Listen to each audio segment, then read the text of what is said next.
ni kwamba video za ngono zinaweza kufikia zaidi ya 50% ya watoto nchini Kenya, idadi inayohofiwa kuongezeka kwani mtandao umekuwa kituo cha mafunzo kwa watoto wengi.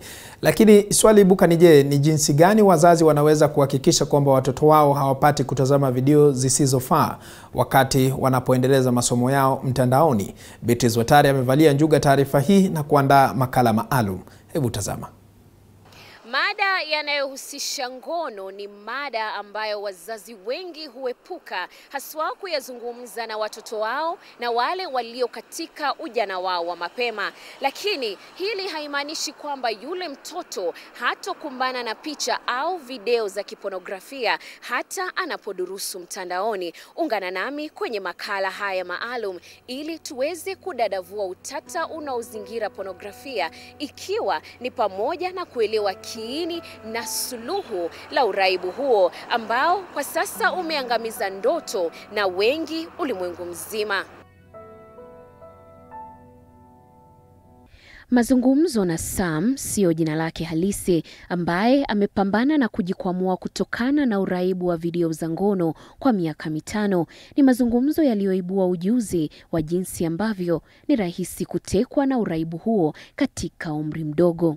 Anasimulia jinsi alivyoitazama filamu ya kwanza iliyoshirikisha video ya ngono kabla ya umri wa miaka 18.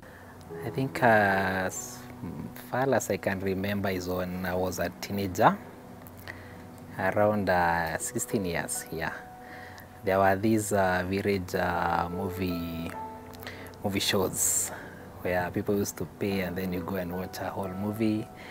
So there were those sessions in the evening which were for 18 and over, but they were not saying they were pornography.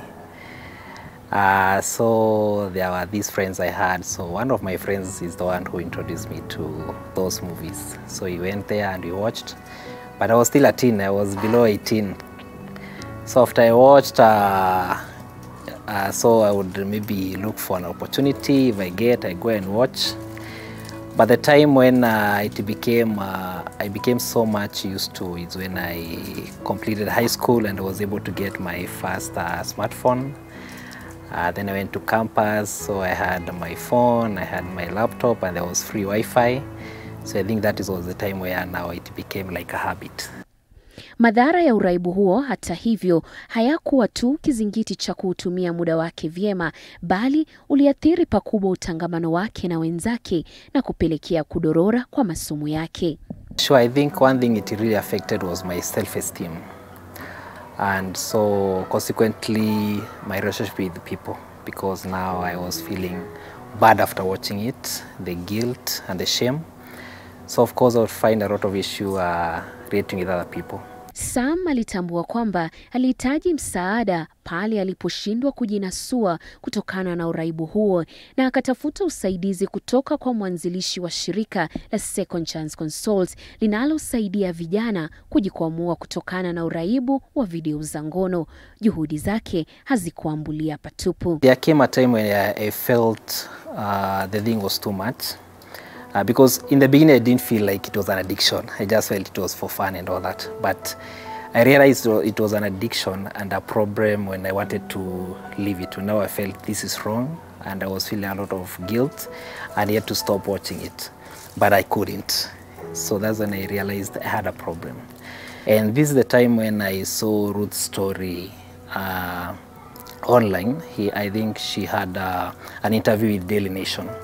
So I looked for that link, I read the story, and then when I read the story, that's when I knew that, so when I read the story, I identified with it. So I knew this is something that I'm going through, and this person was so willing to help me overcome it. So I felt this is where maybe my help could come from. Sam alikuwa na dhana tofauti kuhusu kilichopelekea yeye kuwa mraibu wa video za ngono katika umri mdogo.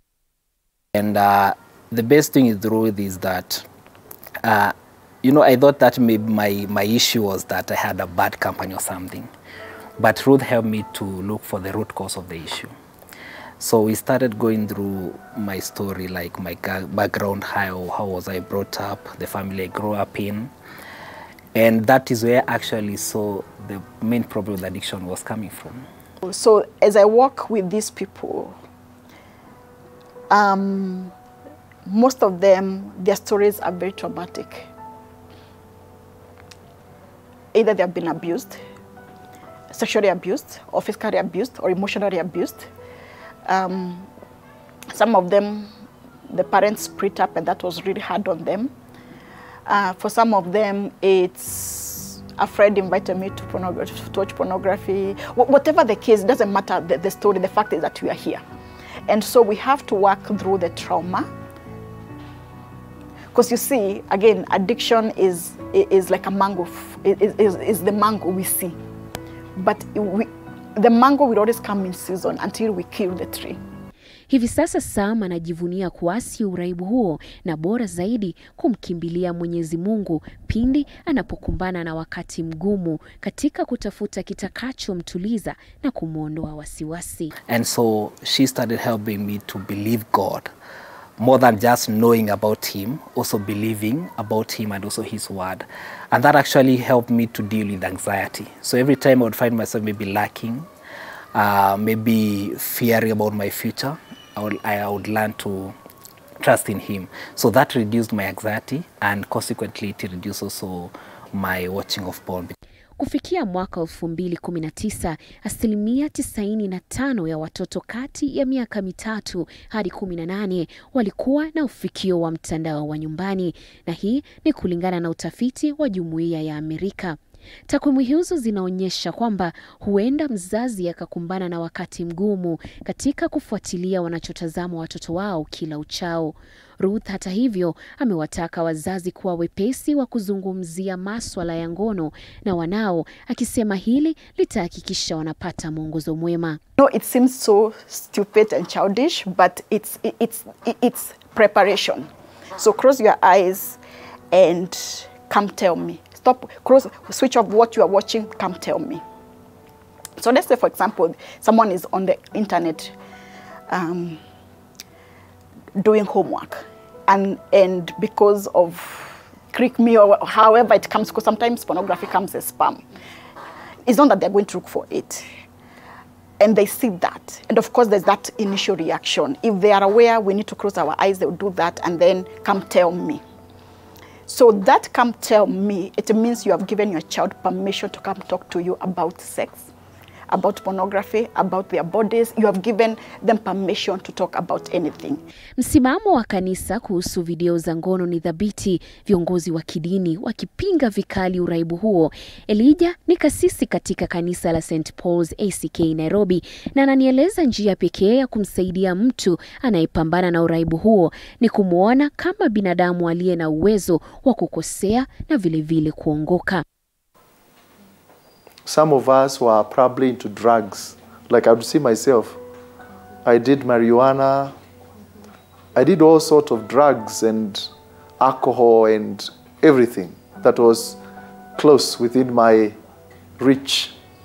I did that. But because at least there are people who are able to reach out to me, then I was able to change.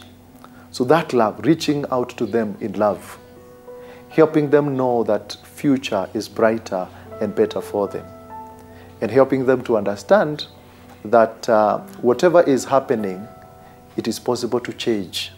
Mashirika kama Second Chance Consult yameachiwa mzigo mkubwa wa kuwasaidia waraibu wa video za ngono, huku changamoto ikitolewa kwa wazazi kuwajibika vilivyo na majukumu yao.